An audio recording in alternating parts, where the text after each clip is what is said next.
Hello everyone, this is Phantomator here, and today I have yet another Alastor X-rated story.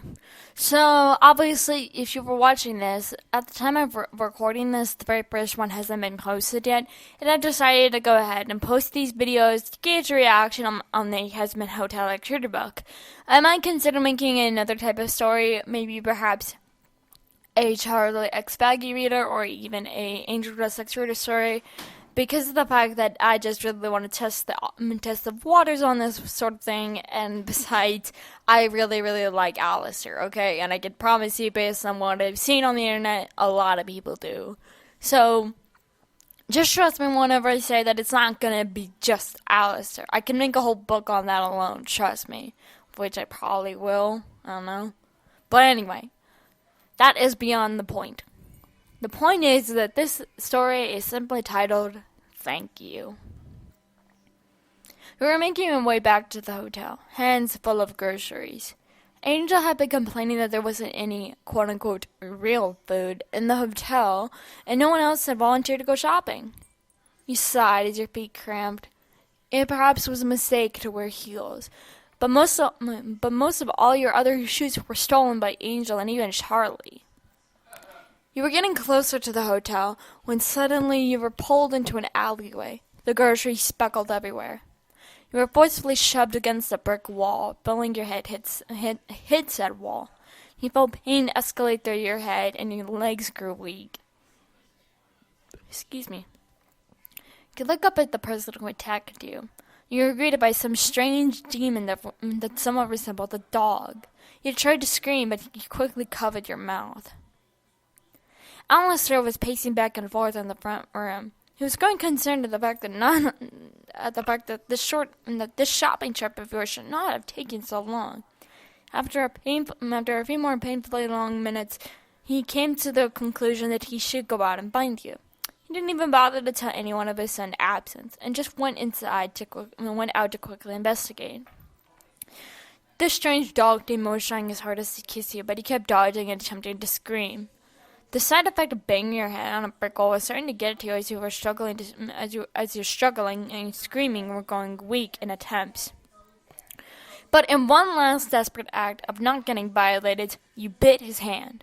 You quickly pulled back and you kicked him in his area, as hard as your jelly legs could possibly kick. He kneeled down and groaned. You ran down the alley and looked at your groceries. Fuck the groceries, gotta get the fuck out of here. So you ditched the predator in search of any sort of help. Alastor kept walking down empty streets, his speed growing ever more quicker and more desperate until he was speed walking through the entire empty roads. But then he heard loud screaming. His fluffy deer ears twitched, and he turned to see you running down the road towards him, crying and screaming. Alastor quickly ran in that direction, and you saw him heading for you. You cried and screamed out his name. You quickly launched yourself into his arms and nearly fell backward. The adrenaline blah. Ugh, my goodness, I can't talk. Oh my god. The adrenaline rush had quickly worn off and you felt dizzy. The world spun. But before you passed out, you saw that horrific dog demon get ripped in 2 pieces. When you awoke, you were barely capable of even opening your eyes, but you heard a few muffled voices. You were only able to make out a few words, but when you made your presence known by groaning, Alice and Charlie rushed over in a panic. Your name, are you all right? Charlie semi-screamed. You and Alastor quickly cringed ever so slightly at her volume. She covered her mouth and muttered a simple, I'm sorry. Charlie did eventually leave, but for some reason Alastor stayed. While you were trying to sleep, he was playing some soft songs on his radio. He sat cross-legged on a chair beside you. After a bit, you decided to do something rather bold. Alastor, can you come here? He quickly perked up and automatically raced to you. His face was inches away from yours. He smiled evilly and began to pet and scratch his floppy ears. He stiffened up for a moment and was about to protest. However, whenever he felt how good he felt, his eyes softly closed. He hummed peacefully, and you giggled. After a few short moments of petting in his ears and playing with his antlers, he let go. Thank you, your name. Just know that petting me is a big responsibility. He said over the trademark's creepy voice and smile.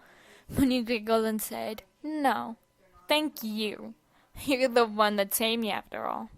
Before he could say anything, he leaned up and kissed him right on the nose. He looked at you with true deer in the headlights, with a distinct pink tinge on his grayish face. He sighed peacefully and pecked you on the lips. You'd best get your rest, your name. He then stood and turned off your lamp. Sleep well, my pearl. He then left the room and you went back to sleep with your heart fluttering. Little did you know that Alastor was leaning against your door, feeling the exact same way. The end.